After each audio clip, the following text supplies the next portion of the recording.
Direct News TV. May 29, 2024. Polling stations opened at 7 a.m., 5 o'clock GMT, and will close at 9 p.m., 1900 hours o'clock GMT. South Africans are voting in national and provincial elections that could test the African National Congress's, ANC's, 30-year rule. Why South Africa's opposition may struggle to unseat the ruling ANC. For the first time in 30 years, South Africa's governing party faces election worries. Support for the ANC is expected to dramatically fall, and it may lose its parliamentary majority. But even as the ANC struggles to attract voters, analysts say it has one key advantage that could help it stay in power: a splintered, disorganized opposition. When are results expected?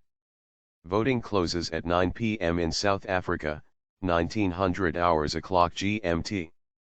Partial results are expected within hours of polls closing. The Electoral Commission will announce the final results on Sunday. When does voting end? Voters will use 23,292 polling stations in 9 provinces to vote from 7 a.m., 5 o'clock GMT, to 9 p.m., 1900 hours o'clock GMT. Today is a public holiday in South Africa. The population of South Africa is about 62 million. According to authorities, 27.79 million people are registered to vote, up from 26.74 million in the last election in 2019. Registered voters living abroad cast their votes on May 17 and 18, and voters with special needs, including pregnant women and people with disabilities, cast their ballots on May 27 and 28. We are here to take over government, Malema. Julius Malema, who quit the ruling ANC to form Economic Freedom Fighters, EFF, turned out to vote in his home province Limpopo. Today, the youth belong to the EFF, he was quoted as saying by Reuters. It's a turning point. It's a point where our country will make serious inroads. The voter will decide which direction we are going as a country. So we should be able to see some changes from these elections. We see ourselves overtaking the ANC, not the DA. The DA is small boys. We have no time for small boys. We're going for the real giant, which is the ANC. We are in an election to remove the ANC. We are here to take over government. Cape Town mayor says election marks beginning of a new, hopefully better era. It's an incredibly exciting day for South Africa, says Cape Town Mayor Georgian Hill-Lewis. It feels like it is the end of one era and the beginning of a new, hopefully better, era, he was quoted as saying by Times Live. As a young South African in particular who doesn't remember the 1994 elections at all, one does get the sense that this is a very important moment for our country, the moment of which the party that has governed without challenge for the last 30 years, loses that majority. That is extremely healthy for our democracy and a very important day, and it's important we make that happen. What if no party wins a majority? Here's a possible question from today's polls: what if no party wins a majority? Opinion polls suggest the governing ANC, whose support is hovering around 40%, will likely lose its majority. If this happens, the ANC will need to try to make a deal with other parties to form a coalition government. The choice of coalition partners depends on their distance from the 50% mark. If the ANC performs much worse than expected, there is a slim chance it could be completely removed from government. Coalition talks key on everyone's agenda. Sanisha Naidu, an analyst at the Institute for Global Dialogue in Cape Town, says talks of a coalition are on the agenda. Will the ANC win? By what margin? Will it have to go into a smaller coalition arrangement, or will it have to start thinking about bigger arrangements, and who will those coalition partners be? Naidu told Al Jazeera. One big thing for me is how competent, competitive, and aggressive political parties were to try and unseat each other.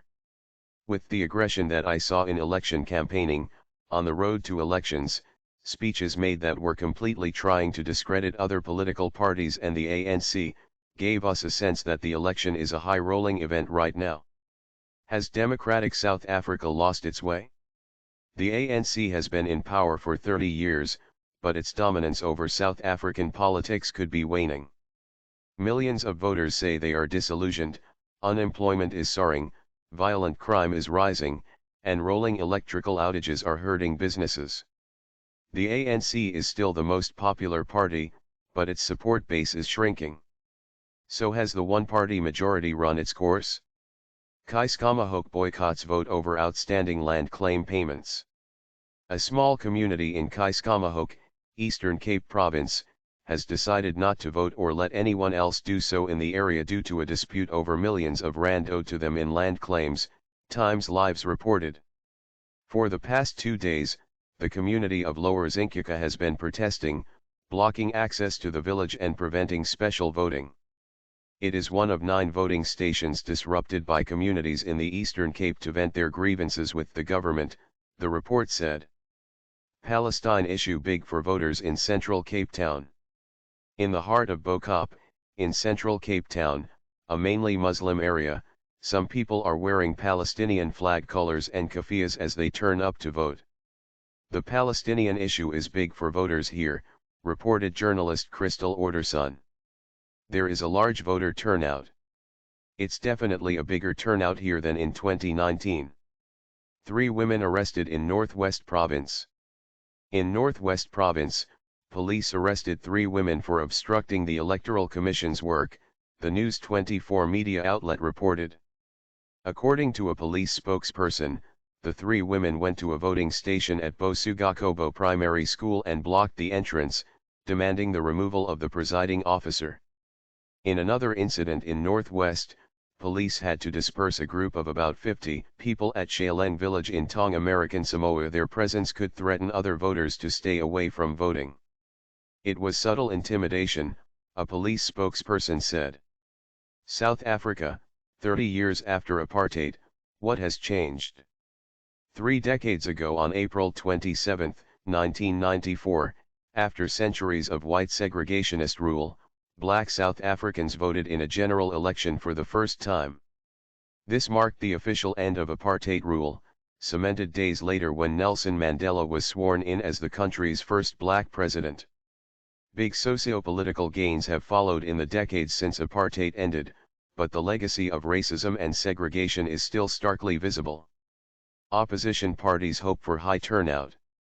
Many say they don't think democracy or voting will bring the change they want or that it will make a difference because they've seen such poor performance from the ANC and wonder who else to vote for and if that party would make any difference. Opposition parties are hoping for as high a turnout as possible, so hopefully, they would have lured voters to cast a ballot in their favor.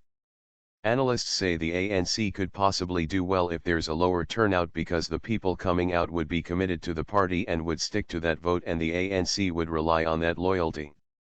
Still, it's very early to say what the turnout would be, but there are many who say that it won't exceed perhaps 60%.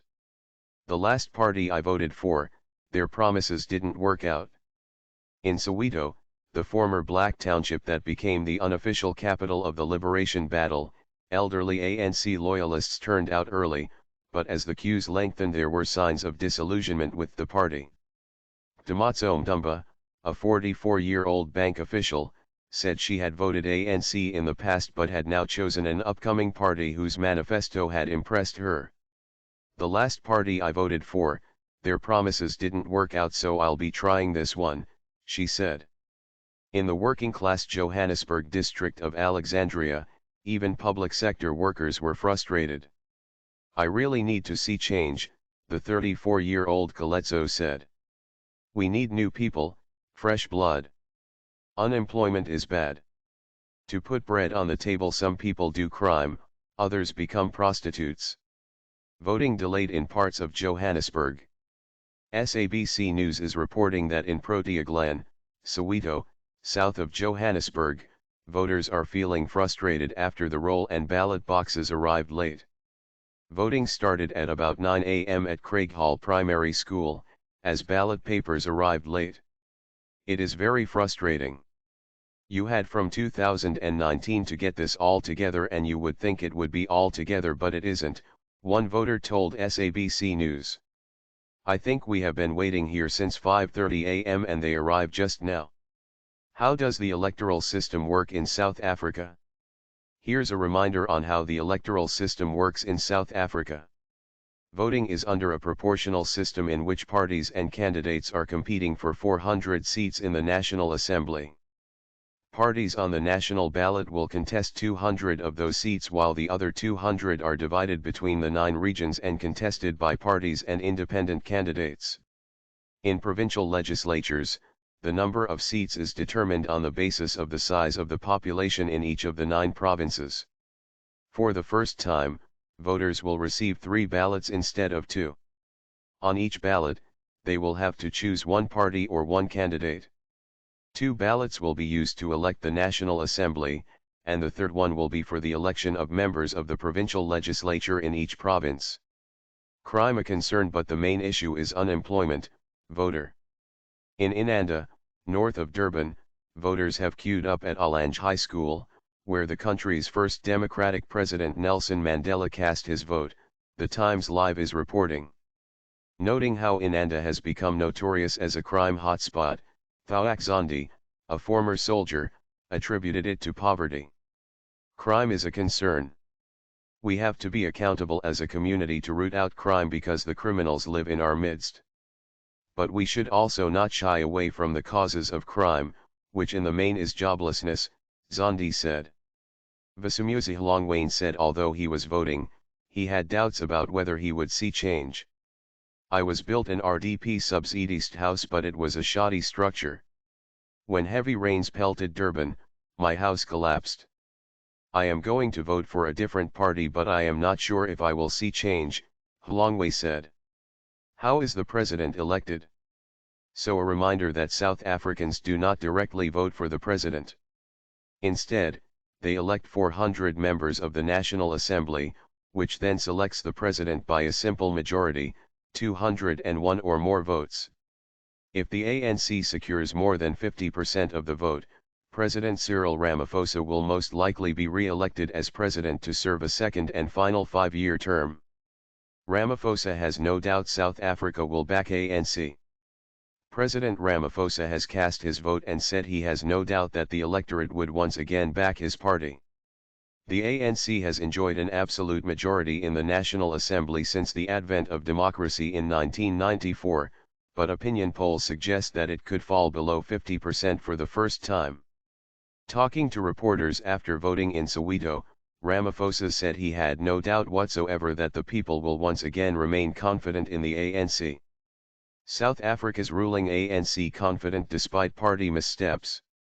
This election is a different one from the 6 that preceded it since apartheid ended in 1994. This year is a crucial vote for the governing party that polls say risks losing its majority for the first time in 30 years. At my broadcast position high above the enormous stage, I spoke to several ANC leaders, all of whom were confident the organization was going to hold on to power. It would get more than 50% of the votes and there was no thought of having to form a coalition and govern with another party or other parties, officials said. What are the main election issues? Jobs. The jobless rate stood at 32.4% in 2023, nearly 10 points higher than in 1994 when the ANC came to power. Young people account for more than half of the country's unemployed with a rate of more than 40%. Economy. The root cause of the joblessness crisis is sluggish economic growth. South Africa's economy has barely grown in more than a decade, with economic growth averaging 0.8% since 2012. Power cuts, known to South Africans as load shedding, scheduled power cuts imposed by the state utility Eskom because of an inability to generate enough electricity to meet demand, are the bane of households as well as companies. Corruption. A long series of corruption scandals involving ANC figures or people connected to them has created a perception among many South Africans that the greed of people in office is contributing to poor service delivery for everyone else. Crime. South Africa has one of the world's highest rates of violent crime. The problem is worse in the densely populated townships on the peripheries of cities, where many black working class people live. Immigration. The most recent census in 2022 found that 2.4 million of South Africa's population of 62 million people were immigrants, compared with 835,000 in 1996, the year the post-apartheid constitution was promulgated. Government needs to see to the less fortunate. Terrence Moses in the eastern town of Eshau has told the Times Live that people have major concerns, including load shedding, water and road issues. There are so many issues that need tending to. The government needs to pull their weight and see to the less fortunate, he said. The less fortunate on the ground are the ones doing all the voting and they've not been met according to their needs. It's a matter of meeting the needs of the people. I hope the change will come about. My name is Kingsley. Please like, share, subscribe and hit that notification bell so you can be the first to be notified whenever we post. You won't regret it.